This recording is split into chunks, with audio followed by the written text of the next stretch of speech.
9장 18절입니다. 방주에서 나온 노아의 아들들은 셈과 함과 야벳이며 함의 아버지는 가나안이라. 이 세 아들보다 사람들이 온 땅에 퍼져짐으로 노아가 농사를 시작하여 포도나무를 심었더니 포도주를 마시고 취하여 그 성막 안에서 벌거벗은지라. 가나안의 아버지 함이 그의 아버지의 하체를 보고 밖으로 나가서 그의 두 형제에게 알림해 셈과 야벳이 옷을 가져다가 자기들의 어깨에 메고 뒷걸음질쳐 들어가며 그들의 아버지의 하체를 덮으며 그들의 얼굴을 들이키고 그들의 아버지의 하체를 보지 아니하였더라.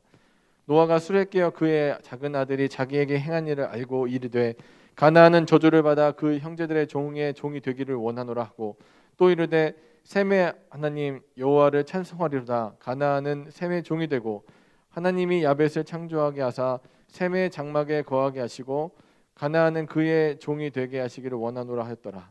홍수 후에 노아가 350년을 살았고 그의 나이가 950세가 되어 죽었더라. 아멘. 오늘 특별히 이 창세기에 나오는 소위 말해서 여러분 성령 충만에 비할 만한, 다른 말로 하나님의 임재를 강하게 느끼는 역사, 이걸 다른 말로 뭐냐면 하나님과 뭐라고요? 동행이라고요. 하나님과 함께 걷는 거에 비견될 만한 이 성령 충만, 하나님의 임재를 느끼고 하나님께서 우리와 함께 하시고 우리를 인도하신다는 것을 뜨겁게 누리는 거에 비견될 만한 사건이 하나 있는데 그게 뭐냐면 술 취함입니다.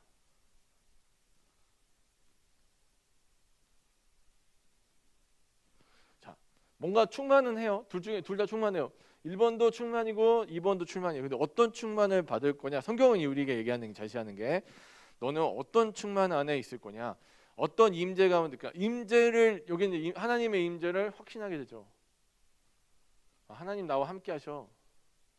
근데 이 임재를 느끼지 못하게 만드는 유일한 도구가 뭔가 봤더니 불안도 아니고 마음의 장애도 아니고 어떤 문제도 아니고 대적도 아니고 여러 가지가 아닌데 또 한 가지만 유일하게 성경에서 이거는 아마 이거랑 견줄만 해라고 하는 게 술 취함이에요. 그래서 노아가 어떤 사람입니까? 여러분, 노아는 어떤 사람이죠?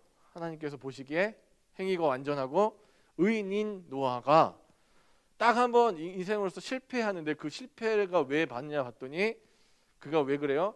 술에 취해서 그럼 술 취함 그냥 술 먹고 뻗어갖고는 그랬나 봤더니 그게 아니라 뭘 인식하지 못하는 거예요. 하나님의 임재를 확신하지 못하는 상태가 되기 때문에 술 취함이 위험하다고.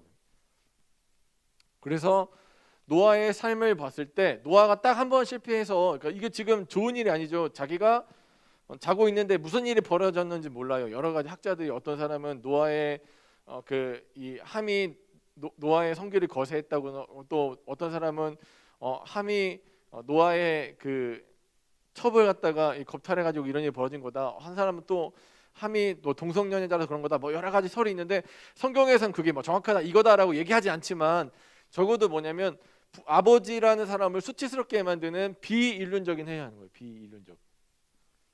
인륜적 행위.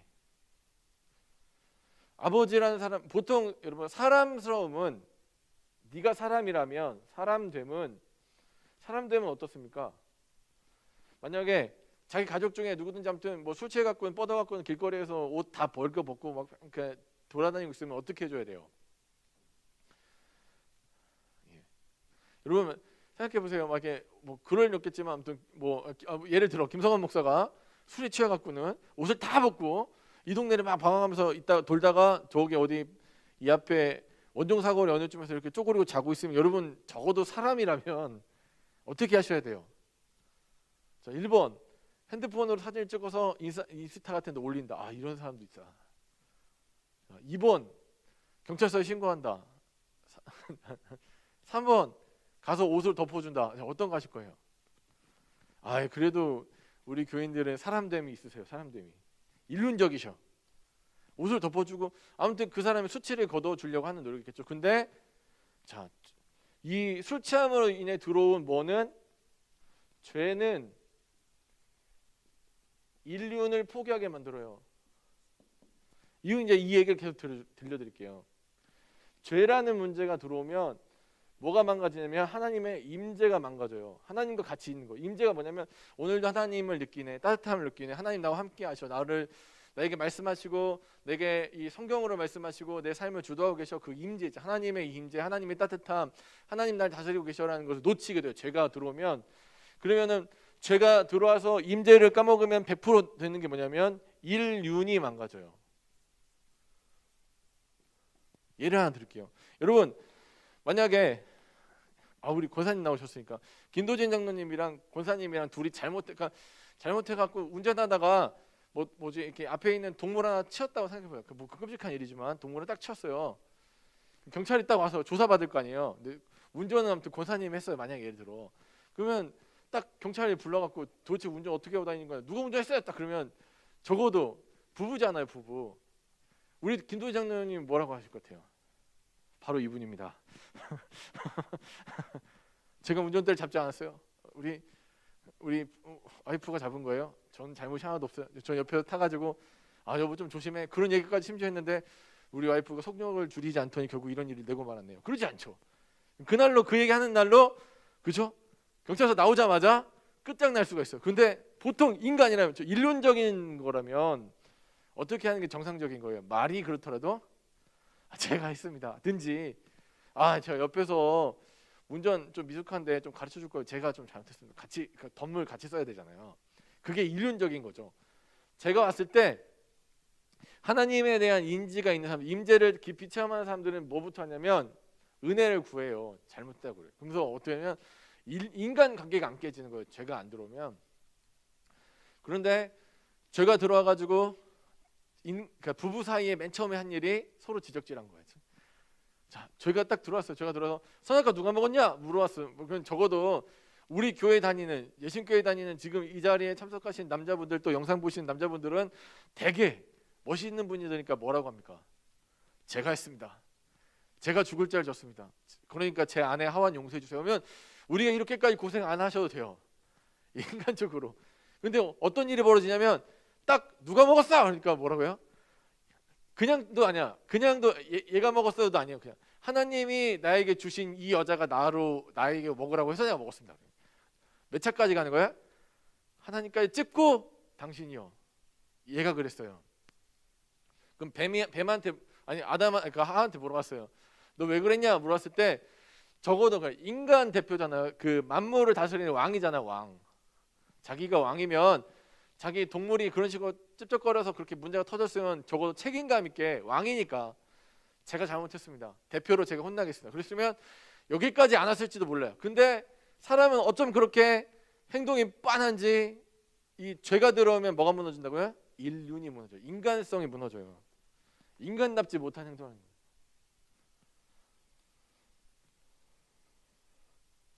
똑같습니다. 처음 죄져가지고 뭐가 들어와요?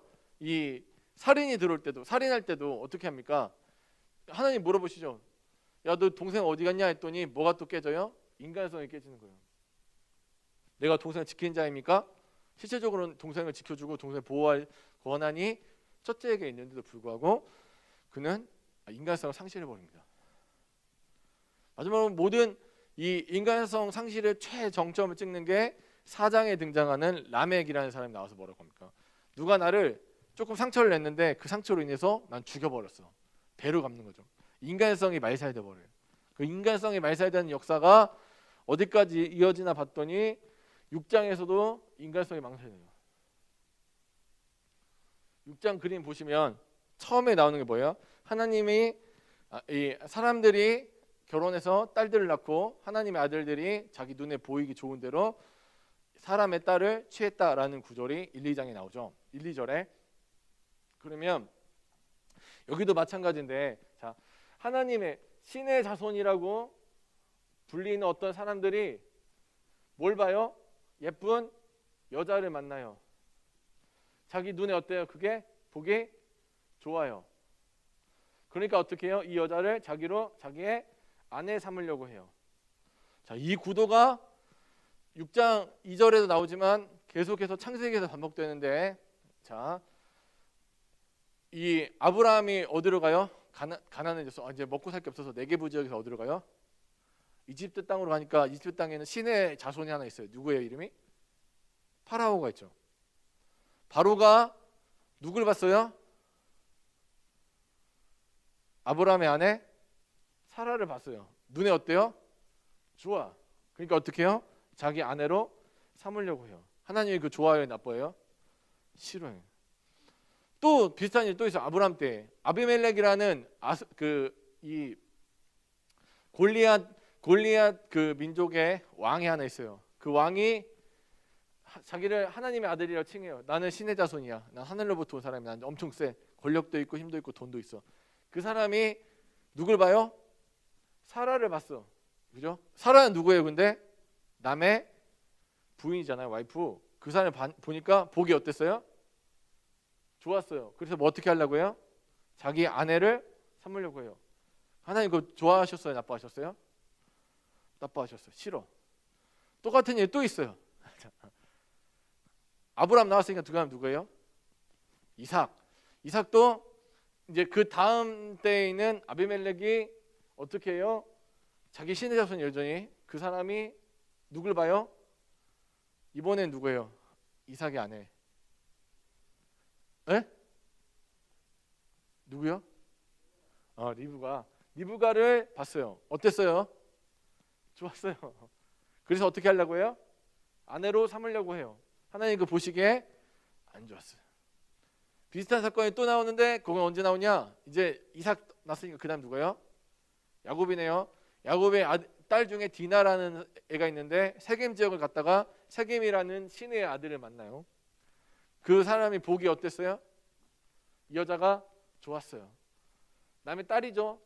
복이 좋은데 어떻게 해요? 자기 아내로 삼으려고 데려가서 동침해요. 이거 자체가 무슨 얘기냐면 인간됨이 인간성이 사라져버려요. 6장의 문제가 뭐냐면 6장에서 홍수 심판 오기 전에 문제가 뭐냐면 인간들이 다 이러고 사는 거예요. 나 좀 힘이 있으면 내 눈에 보기 좋아 저 여자. 그러면 그 여자가 남의 여자든 뭐 아내든 딸이든 뭐 이런 거 상관없어. 나 좋으니까 어떻게 해요? 집어가지고 와요. 그러면은 만약에 여러분 생각해 보십시오. 여러분 딸이나 아무튼 뭐 이렇게 아내가 있어요. 근데 뭐지 내가 힘이 약해서 상대방이 아무튼 자기 신의 자손이래. 자기 되게 힘센 사람이에요. 그 사람이 억지로 데리고 와요. 집으로 데려가서 아내로 삼아버리는 거예요. 집에는 어떻게 돼요? 박살이 나겠죠. 그런 뭐가 파괴되는 거예요? 사회성이 파괴되고 인간성이 파괴되니까 하나님이 더 이상 그들과 함께 있을 수가 없는 거예요.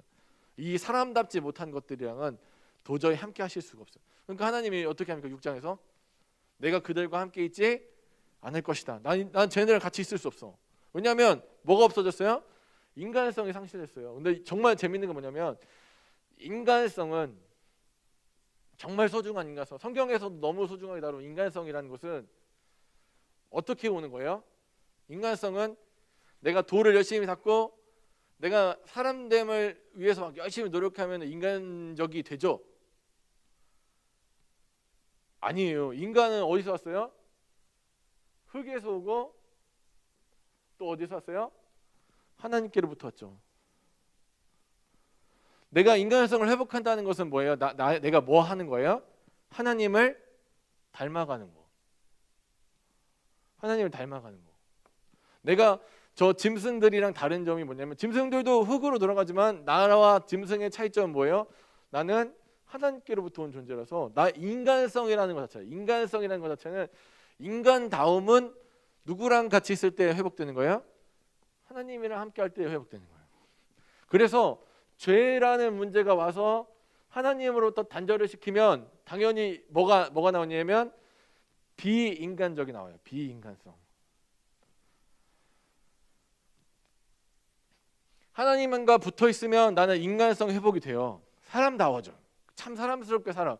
그런데 죄의 문제가 항상 와서 문제를 일으키는 건 뭐냐면 죄가 와서 하나님과 나를 분리시키면 당연히 항상 거기에는 비인간성이 나와. 그래서 죄가 와가지고 부부관계에 들어와가지고 삽입되니까 죄로 인해서 뭐가요? 부부관계가 깨지는 거예요. 얘 때문에 그랬어요가 나오는 거죠. 그리고 형제관계에 나오니까 누가 더 더 많은 재물을 드릴까 그거 경쟁하면서 자기 형제도 죽여버릴 수 있는 거고 인간성이 회복이 안 되니까 하나님부터 멀어지니까 그의 그 그 가인의 자손들은 무슨 짓을 합니까? 자기 좀 다쳤다고 찔러 죽여버리는 거예요. 아무나 다쳤다고, 상처 입었다고.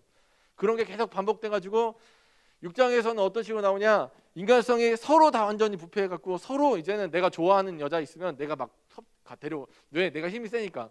가지고 약육강식은 어디에만 적용되는 거예요? 짐승들한테만 적용되는 거죠. 이 하나님이 만드신 인간 사회가 뭘로 변했어요? 짐승 사회로 돌변해 버리니까 하나님 더 이상 그들과 같이 계실 수 없어요. 그래서 그들로부터 떠나시는 거예요. 그리고 나서 무슨 일이 벌어집니까? 또 한 번 인간성이라는 걸 보니까 여러분, 그러니까 죄라는 게 틈타고 들어오는데 아까 우리가 봤던 것처럼 노아도 그 행위 완전하고 하나님과 동행했다고 성경에서 기록한 그 노아란 인물도 술 취해가지고 하나님의 임재, 하나님과 동행함을 놓치니까 바로 죄가 들어와서 뭐래요? 자기 손자한테 저주해버려요. 성공한 게 아니에요. 마땅히 저주받을 만하다. 뭐 어떻게 될지 몰라도 아무튼 자기 가문에서 적어도 자기 손자인데 자기가 자기 핏줄 아닙니까? 그래도 세상 다 멸망하고 이 얼마 남지 않은 자기 후손을 갖다가 저주할 정도로 뭐가 막 파괴되는 거예요? 인간성이 파괴돼. 인간성. 그래서 하나님이 프로젝트를 하나 세웠는데 그게 뭐냐면, 자, 새로운 인류를 만들 건데 그 인류한테 뭘 주시냐면 인간답게 살아라라고 주시는 게 바로 모세 오경이에요.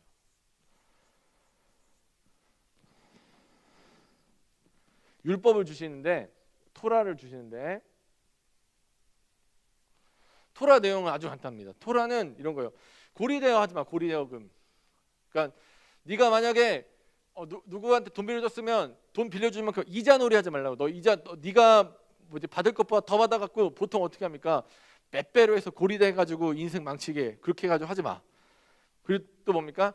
이에는 이 눈에는 눈. 만약에 무슨 범죄 저지르면 이에는 이 눈에는 눈. 근데 여러분 아까 다시 물어볼게요. 여러분 복수할 힘이 생겼어요. 누군가를 갖다가 막 때려 죽일 수 있을 정도로, 아니 뭔가 압제를 권할 정도로 대단한 힘이 생겼어요.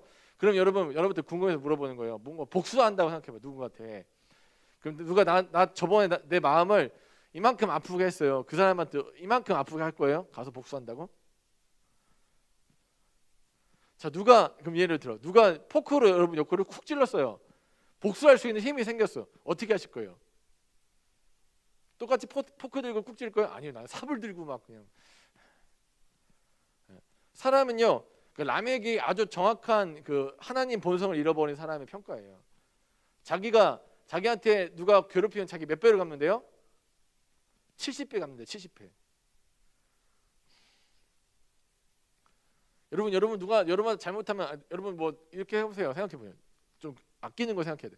자기 자식한테 누가 얼굴에 이렇게 흉터냈어. 그러면 그 아이 어떻게 해주고 싶어요? 죽지 않을 만큼 때려주고 싶죠.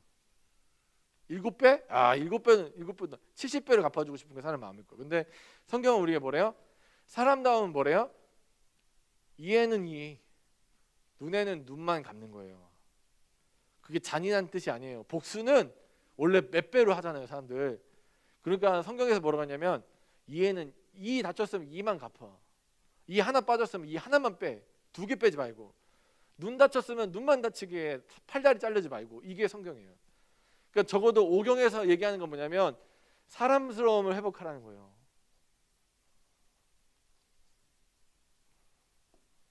사람다움을 회복하는 거. 그리고 뭐라고 합니까? 항상 말씀드리지만 고리대금 하지 말고 너 10개 먹었으면 10개 다 먹지 말고 8개만 먹고 어떻게 해요? 2개 흘려보내줘. 그러면 2개가 흘러가면은 그 2개가 모이면 몇 개 돼요? 10개 되죠. 그럼 누군가 또 8개 먹잖아요. 아무것도 없는 사람, 불로서도 아무것도 가난하거나 부모가 없거나 아니면 남편이 없는 사람이 내가 10개 다 먹을 수 있지만 몇 개 먹는 거예요? 8개 먹고 2개 흘려보냄으로 말미암아 이 사회는 어떻게 돼요? 이 돈이 돌고 돌아서 굶어 죽는 사람이 생기지 않게 만드는 게 토라가 하나님의 그 율법이 만들어 놓은 사회란 말이에요. 완전한 사회. 이 사회 안에서는 굶어 죽는 사람도 안 생기고 약해도 그렇게 힘들게 살지 않아요. 그리고 또 심지어 너무너무 힘들고 가난해서 자기 땅 팔아서 팔 게 너무 없어서 땅은 하나님이 주신 건데 그 땅마저 팔았다가 70년 되면 어떻게 돼요? 다시 원주인한테 돌려줘요. 그리고 내가 가난해가지고 팔 게 없어서 내 몸을 팔았어요. 종이라도 됐어요. 50년 지나면 어떻게 돼요? 다시 자유자 만들어주는 게 율법이에요. 어떻게 이 율법 사회가 하나님 원하시는 그 율법 사회는 어떤 사회예요? 사람다운 사회예요. 사람다운 사회. 그리고 이게 자체가 오경이 꿈꾸는 사회 자체가 사람다운 사회가 어떤 모양이냐? 모델하우스 같은 모델하우스. 이렇게 살면 진짜 율법 지키고 이대로만 살면 그 세상은 유토피아가 되는 거예요. 진짜 행복한 천국, 지상 천국이 되는 거예요. 율법대로만 살면, 적어도 율법이 지켜지면 이 사회는 계속해서 모든 사람이 보기에, 만방의 모든 백성이 보면서 아, 하나님의 법을 지키면 다 저렇게 행복하게 사는구나, 모델하우스 저처럼 저렇게 사는구나가 이루어진 세상이 오경사회인데, 문제가 하나 있습니다. 사람이라는 게, 그래서 자꾸 오경에서 정말 강조하는 것 중에 하나가 거룩이라는 걸 굉장히 강조하는데, 거룩은 분리됨이라는 뜻이 있어요. 분별, 거룩하게 구별됐대. 그게 뭔 얘기냐면 심지어 어떻게까지 하냐면 털실 하나도 섞어서 짜지 말래요. 의미가 있어요. 그게 하나님은 이렇게 색깔 여러 개 이렇게 섞어서 짜는 거 싫어하나 보다, 그런 뜻이 아니라 섞이지 말라는 걸 갖다 강조하시려고, 심지어 어디까지 하냐면 옷 만들 때도 섞은 술은 쓰지 말래요.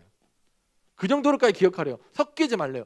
왜 그러냐면 여기 오경 사회, 그러니까 하나님이 그 만들어 놓으신 오경 사회 외에 바깥에 있는 사람들은 다 고리대금하고 다 약자가 밑바닥에서 천시받고 죽는 게 당연한 사회예요. 고아랑 과부가 죽어가는 게 너무나 마땅한 사회를 사는 거. 이 사회가 가난, 이 지역에서 모든 사회 자체가 다 시스템이 약자한테는 너무나도 극악하게 살아갈 수 없는 환경이에요. 그러니까 하나님이 뭐냐면 옆에 가지 말고, 부러워하지도 말고, 옆에 있는 신 데려오지도 말고, 옆에 있는 여자랑 결혼도 하지 말라고 하는 얘기가, 아, 하나님 너무하셔, 왜 이렇게 순혈주의야? 아니, 그런 얘기가 아니라 섞이면 안 되니까. 이 모델하우스에서 벗어나서 세상은 어떤 식으로 살아가면 10개 먹을 거 8개만 먹고 나머지 2개 흘려보내가 아니에요. 이 사회는 어떻게 하냐면 내가 10개 먹을 수 있는데 저기 보니까 비실비실한 애가 2개 갖고 있어요. 그러면 어떻게 해요? 힘으로 그 애 죽이거나 압제해 갖고는 2개 뺏어와요. 그 12개 먹는 사회가 바깥의 사회란 말이에요. 고대 근동에. 그런데 하나님은 원하시는 사회가 뭐예요? 그렇게 살지 말라고. 오경이 꿈꾸는 사회, 하나님이 꿈꾸는 사회, 율법이 꿈꾸는 사회가 그런 사회 아니다라고 설명해 주시는 거예요. 그러면 적어도 말씀이 지켜지고 율법이 지켜지는 동안은 뭐가 나오면 안 돼요? 고아와 과부가 신원받지 못하는 일이 일어나면 안 돼요. 가난한 자가 생기면 안 돼요. 율법이 지켜지고 있다. 여러분, 우리가 지금 창세기 배우시면서 나오는 게 뭡니까? 하나님과 동행한다는 증거가 뭐예요? 하나님이 우리와 함께 하신다는 증거가 뭐였어요? 노아가 하나님이 동행하신다는 증거가 뭐예요? 그가 하나님의 말씀을 준행하였더니라고 되어 있어요. 하나님이 이스라엘 백성과 함께 한다는 건 어떻게 보냐면, 하나님이 갑자기 구름 기둥으로 나타나 갖고는 사람들 막 덮고, 여기 넘어오면 아주 죽을 줄 알아, 아니면 해기둥 불기둥 뭔가 기적적인 일사를 나타내는 것이 아니라, 그들이 하나님과 함께 동행했다는 것은 어디서 나냐면 그들이 하나님 말씀을 들을 때, 순종이 일어날 때, 저기는 지금 하나님이 함께 하시는구나가 드러나는 거예요. 근데 문제는 뭐냐면 하나님이, 그러니까 우리가 이스라엘 역사를 보면서 이게 일어나지 않아요. 아까 오경이 어떤 의미를 갖고 있는지 말씀드렸죠. 오경을 보니까, 근데 오경을 갖다가 우리 삶 가운데 더 이렇게 밀접하게, 지금 이건 오경은 법률과 같은 거니까 이걸 우리 삶 가운데 예배 속에서 우리의 모든 이 환경 가운데 어떻게 적용할 것인가 만들어낸 게 지혜서예요.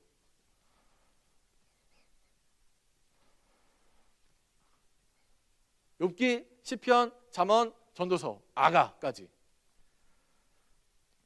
이 지혜서를 읽으면서 모세 오경에서 하나님이 원하시는 그 인간성, 사람됨, 그 사람됨은 어떻게 이루어진다고요? 내가 열심히 면벽수도하고 나는 사람처럼 살아야지, 나는 사람다움으로 살아야지 노력한다고 되는 거 아니라고 했어요. 어떻게 해요? 하나님과 더욱더 가까워지고 하나님을 예배하고 하나님과 친밀해질 때, 하나님 말씀을 순종하고 따라갈 때 인간성이 회복되는데, 그 인간성을 회복하며 살아가는 사람의 모습과 삶의 의미를 다룬 것이 지혜서란 말이에요. 그 지혜서와 오경은 이렇게 한 통으로 볼 수 있다면, 이 기차를 이제 레일에 놓고 달려봐야 되잖아요. 그 달려본 게 역사서예요. 그래서 여호수아부터 사무엘상하, 열왕기상하, 역대상하까지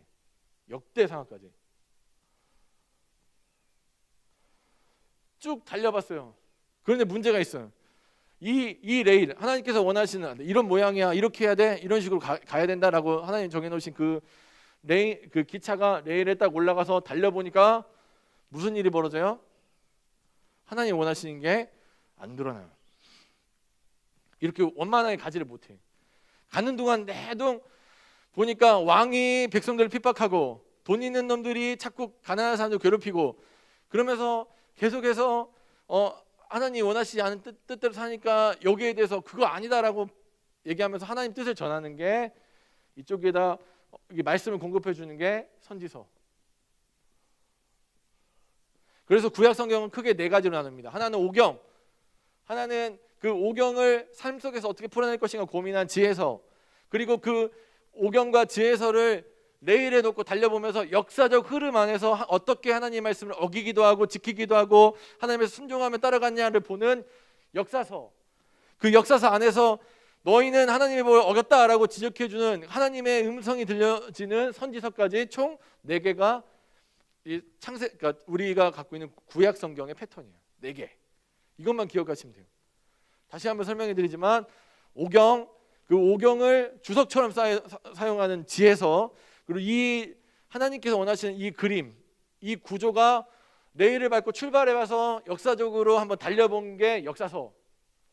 그 이후에 그 역사 안에서 하나님께서 원하시는 대로 안 되기 때문에 선지사들이 이건 아니다라고, 하나님 원하시지 기뻐하는 뜻이 아니라 그러다 망한다라고 예언해 주는 것이 선지서예요. 4가지만 생각하시면 돼요.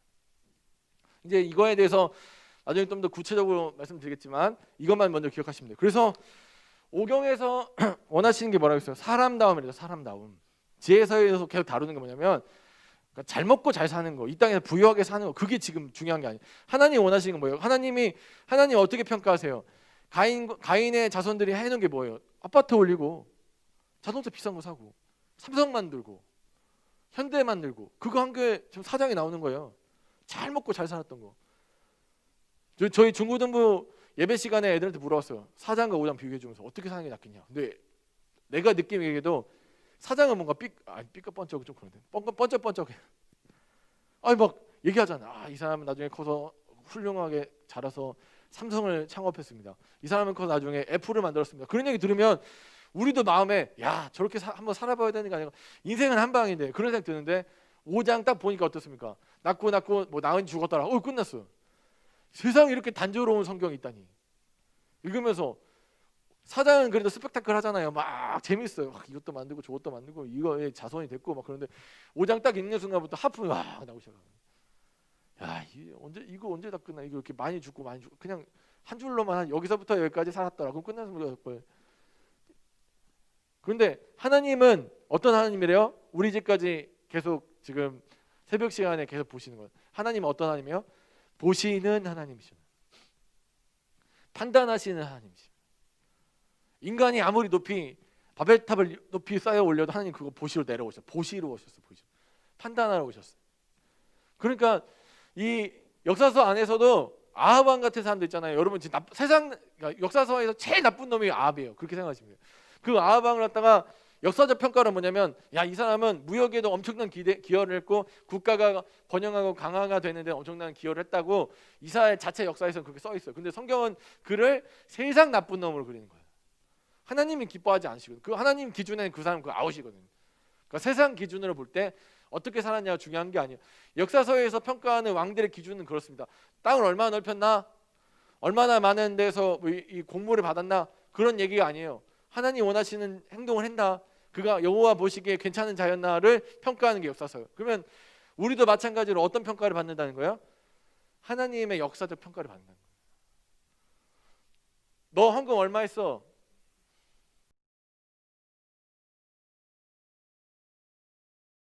너 이 땅에서 무슨 차 타고 다녔어? 너 지금 집 얼마짜리 집 살아? 하나님은 그거 별로 관심 없어요. 하나님의 관심이 어디 있어요? 내 말을 듣느냐 안 듣느냐, 순종하느냐 안 하느냐, 내가 너랑 같이 있느냐 아니냐.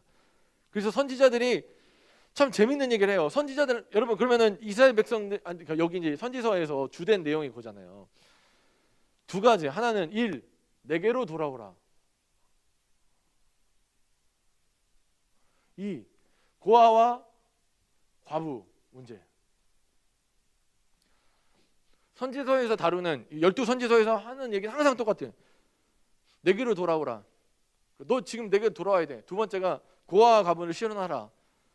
여러분 들어보면 이 얘기를 뭐 하려고 하지? 차라리 뭐 저기 예배 쪽바로 들으라 아니면 뭐 성전에 갖다 더 크게 쌓아 올려라 뭐 그런 얘기할 줄 알았더니 하나님이 원하시는 건 딱 두 가지. 첫 번째는 뭐냐면 마음을 다한 예배 드리라는 거예요. 여러분 명목주의라는 게 있습니다. 우리가 가인 하실 때 보셨을지 몰랐는데 가인의 최고의 범죄는 뭐냐면 아까 오경에서 다루는 최고의 범죄는 명목주의예요.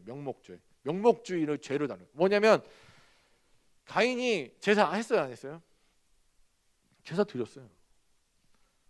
난 제사 했으니까 억울한 거예요. 가인은 내가 제사 안 지는 것도 아닌데 어떻게 나한테 내 재물을 안 받으셔? 내가 뭐 특별히 잘못한 것도 없는데. 하나님 보시기 명목주의는 죄예요. 이후로부터 오경에 나오는 명목주의 있잖아요. 하나님의 이름을 팔아가지고 나 제사 지냈으니까 나 여호와 신앙에 묶여 있으니까 난 괜찮아. 근데 이 선지서에서 계속 지적하는 게 뭐냐면 고관 그 대작들이 아침에는 자기네 종교가 국교가 이스라엘에서는 유대교니까 하나님 믿는 종교니까 올라가서 하나님 앞에 번제드리고 막 기도하고 딱 돌아서 집에 딱 들어가면 이 커튼을 하나 딱 열면은 여기에 수많은 이 바벨론 신들의 사당이 차려져 있는 거예요. 하나님 얘기하신 거예요. 너는 내 마당만 밟아. 명목주의가 그런 거예요. 역사서에서 계속 실패하는 왕들의 모습에 또 그 집권자들의 모습에서 보는 건 뭐냐면 두 가지예요. 율법에서 떠나버렸어. 너는 내 마당만 밟아. 주님 저 언제 하나님 떠난 적 있습니까? 내게로 돌아오라. 내게로 돌아오라. 하나님이 그렇게 얘기하시니까 사람들이 얘기하는 거예요. 우리가 언제 여호와를 떠났습니까? 말라기서에서. 우리가 단 한 번이라도 여호와를 떠난 적이 없는데요. 우리 항상 성전에서 예배드리고 있고 우리 항상 하나님과 함께하고 있는데 하나님 내게로 돌아오라니 그 무슨 말씀이세요? 그리고 나 두 번째 하시는 게 고아와 과부 문제를 어떻게 할 거냐 물어봐요. 자 여러분 청정하지 않으니까 순종하지 않으니까 뭐가 안 지켜지는 거예요? 율법이 안 지켜지는 거예요. 율법을 지키면 시스템적으로 율법이 지켜지고 있다는 시스템적인 어떤 반응이 오냐? 고아와 과부가 상실 없어진다니까요. 여러분 세금 자 우리나라에서 부자들이 세금을 제대로 낸다고 생각해 보면 물론 다 잘 달려고 계시지만 그러면은 가난한 자가 생기면 안 되는 시스템을 만들어놨어요. 만약에 예를 들어. 근데 뭐 헌금도 그러니까 이 지금 나가는 돈도 세금도 잘 이상하게 쓰여지는 것 같고 그다음에 심지어 이 권세자들이 인간성을 상실한 채 어떻게 해요? 고아 과부 죽든 말든. 고아 과부라는 사람들은요. 오늘 하루 내가 먹을 거 안 주면 굶어 죽는 사람들이 고아 과부들이에요. 근데 그런 사람들이 널려 있는데 이 사람들은 계속 뭐만 찾아요? 하나님께 내가 제사를 이번에는 3,000번 지어야지. 이번에 송아지를 100마리 갖다 바쳐야지. 그런 생각을 하고 있으니까 자꾸 얘기하시고 하나님 제발 인간답게 좀 살아. 인간 좀 되라. 오경에서 얘기하는 제발 인간답게 살아. 인간은 인간답게 살려면 인간의 힘으로는 안 돼요. 뭐 어떻게 하나님과 동행해야만 인간다움이 생겨요. 진짜 인간다움. 하나님이 너무나도 답답하시니까 아예 그냥 이들이 인간답게 살지 못하니까 나중에 어떻게 해요? 인간으로 오신 분이 계시는 거예요. 거기까지 하는. 구약 성경에서 우리에게 보여주고자 하시는 거는 사람답게 살아라. 사람답게. 사람 여러분, 하나님의 임재를 조금이라도 놓치면 사람은 사람의 탈을 쓴 짐승이 됩니다. 하나님을 놓치면 아무리 위대하고 아무리 의인 같고 아무리 뭐 대단한 업적을 쌓은 사람 같아도 놓아도 그 시대 완전한 사람이라고 하고 의인이라고 칭송받는 그 사람도 하나님의 임재를 놓쳤더니 그 대번에 죄악에 빠져버리는 모습을 보게 됩니다. 사랑 여러분, 하나님 없이는 살 수 없는 거예요. 그래서 여러분 동행은요, 우리가 지금 창세기 나가는 창조와 동행이라는 키워드를 갖고 있는데 동행은 그냥 하나님 나와 함께 해줬으면 참 좋겠다. 오늘 하나님 나랑 같이 계셨으면 너무너무 행복할 것 같아. 안 계셔도 물론 상관없지만 이 아니에요. 동행은 필연이에요. 필연. 필멸자에게 불멸의 삶을 살려면 동행은 필수예요. 망하는 거예요. 여러분 6장에서 보셨잖아요. 하나님이 떠나니까 그들이 육체가 되고 120년 이후에 끝나버리는 거예요. 하나님이 떠나면 육체가 되는 거예요. 육체, 다른 말로 짐승 고기 덩어리가 되는 거예요. 하나님이 함께 하시면 고기 덩어리도 생명이 되는 게 하나님의 역사인지 믿으시기 바랍니다. 그리고 사랑하는 여러분, 오늘요 우리가 뭐 다 말은 이렇게 하나님 그래요, 맞아요, 하나님과 동행하며 살아야죠, 말은 그렇게 멋있게 하고 저 예배도 나오고요 하는데 첫 번째 고민해 볼 거, 나 명목주의로 사는 거 아니야? 나의 직분이 나를 지켜주고 있다고 내가 착각하고 있는 거 아니야? 명목주의 아니야? 두 번째가 내가 맡은 그 직분만큼 난 정말 사람스럽게 사나 보십시오. 사람답게 사나. 정말 고아와 가보를 신원할 줄 알고 나 먹을 거 남한테 좀 나눠줄 수 있는 그런 사람인가? 인격이 그렇게 바뀌어지고 있는가? 예수님 닮고 있는가? 고민해 보십시오. 교회 멋있게 차려놓고 좋은 얘기 들으면서 내 귀만 높아지고 있다면 명목주의입니다. 이때까지 다 그랬어요. 우리는 여호와를 떠난 적이 없다고 역사서에서 계속 왕들과 권세자들 얘기하는데 선지서는 항상 하는 얘기가 너는 하나님 떠났어, 내게로 돌아오라. 실제적인 삶이 없잖아요. 고아와 가부를 신뢰할 수 있는 실제적 삶이 없잖아요. 하나님 말씀을 따르고 있다는 실제적 삶이 없잖아요. 여러분, 그래서 저는 아까 마지막 끝으로 제안하자면 이렇습니다. 일단은 이 네 가지만 기억해 주세요. 다음에는 더 쉽게 나올 거지만 오경, 지혜서, 선지서, 역사서, 구약성경 네 덩어리가 있는데 그럼 그 네 덩어리 어떤 식으로 연결되어 있나 봤더니 오경이라는 하나님께서 원하시는 어떤 설계도야. 이거 이렇게 살았으면 좋겠어. 이스라엘 백성들 이렇게 살아야 돼. 이제 가나안 땅에 들어가면 이렇게 살 거야 라고 하시고, 그러면 삶 가운데 어떻게 적용할 것인가를 다룬 게 지혜서다. 그리고 이 하나님께서 만들어 놓으신 그 설계의 그림을 역사의 수레바퀴에 이렇게 여차 얹혀본 게 역사서다. 그리고 그 역사 안에서 여러 가지 사건들을 겪으면서 결국 그들이 하나님 원하시는 그림에 도달하지 못하니까 하나님의 경고들, 야 그렇게 살면 안 돼, 선지서들이 계속해서 얘기한다. 이 네 가지만 머릿속에 넣으시면 구약 성경을 읽으시면서 지금 내가 내 덩이 안에 뭐가 있구나. 그래서 여러분 다음 시간에는 이 덩어리 안에서 각각의 내용들이 어떻게 정말로 이 설계도 안에서 어떤 식으로 다뤄지고 있는지를 한번 살펴볼 겁니다. 오늘 하나님 말씀을 들으면서 사는 여러분, 정말로 하나님 뜻대로 내가 살고 있는가? 그러니까 진짜 하나님의 임재 가운데 살고 있는가? 근데 하나님의 임재는 어디서 나타나는 거예요? 하나님을 막 느껴요. 막 마음을 느끼고 막 기도했더니 방언이 막 나오고, 물론 그럴 수도 있습니다. 그런데 그걸 떠나서 내가 하나님의 말씀을 순종하고 있는가? 내가 그 말씀을 순종하고 있는가? 노아가 하나님의 임재를 느끼고 하나님과 함께 살았다는 걸 어떻게 증명하냐면 그가 계속 하나님의 말씀을 준행하였더라. 딱 한 번 하나님의 임재를 놓치니까 그가 술에 취해서 범죄하는 겁니다. 그러면 이걸 볼 때마다 우리가 노아 참 별거 아닌 애가 아니라 참 저런 노아 같은 인생도 한순간이라 하나님 떠나면 저렇게, 그가 의인이고 완전한 자라고 했는데 저렇게 떠나버릴 수밖에 없겠구나. 내 인생 참 부족한 연약한 인생, 내가 어떻게 이 땅에서 하나님과 동행하지 않으면 살 수 없겠구나. 그래서 하나님 너무나도 소중하고 하나님 말씀 듣는 게 너무 소중하고 매일매일 하야통삼하면서 그 말씀을 붙드는 것도 너무 중요하고, 그 붙든 말씀대로 살아보려고 하는 몸부림, 전도하려고 하는 몸부림, 하나님의 임재를 느껴보려고 하나님 말씀을 순종하면서, 그것이 때로는 어떤 때는 내게 괴로울지라도 120년이라는 긴 시간이 걸릴지라도 하나님 말씀이라면 아멘으로 순종할 수 있는 믿음, 명목주의에 빠지지 않고, 나 지금 교회 다니니까, 나 지금 권사니까, 나 지금 집사니까, 나 지금 장로 목사니까 나는 괜찮겠지 에서 벗어나서 마음을 다해서 하나님과 동행하는 자, 그 하나님이 찾으신 그 한 사람이 사랑하는 저와 여러분 되시길 주의 간절히 축원합니다.